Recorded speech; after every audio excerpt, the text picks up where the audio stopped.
Hi guys! So, update lang sa ating allergy, sa aking allergy pala. So, ito na siya. Dumami na siya ng gusto. Meron siya dito, tapos, ito. Hanggang dito na siya. Buong liig ko na siya, meron.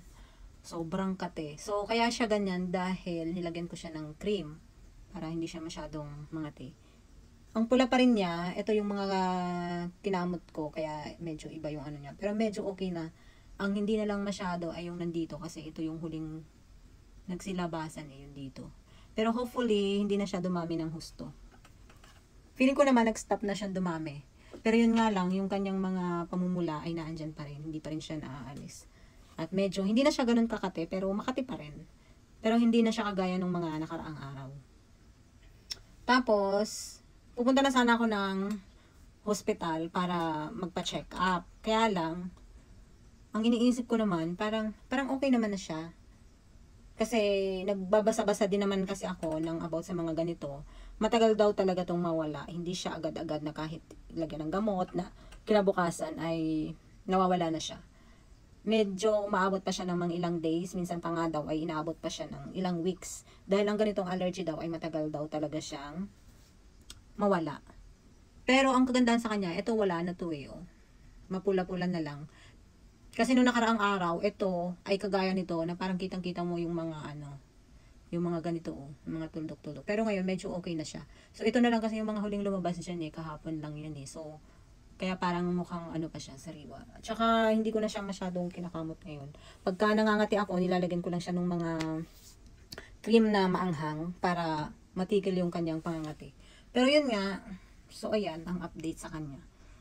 Sobrang nakaka-irita pag nakikita ko siya. At isa pa, lumalabas kasi ako. So kitang-kita siya pagka nasa labas ako. Minsan tinatakpan ko na nga lang. Kaya lang, parang lalo siyang natitrigger pag kasi sobrang init ngayon. So pag tinatakpan ko siya, lalong mainit. So parang lalo siyang lumalala.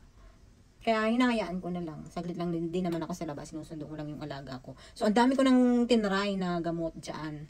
Kung ano-ano na. Meron pang nagsabi na pahidan ko daw ng suka. Pero in fairness, ginawa ko yun. Nung kahapon, inano ko siya, dinampi-dampian ko siya ng suka.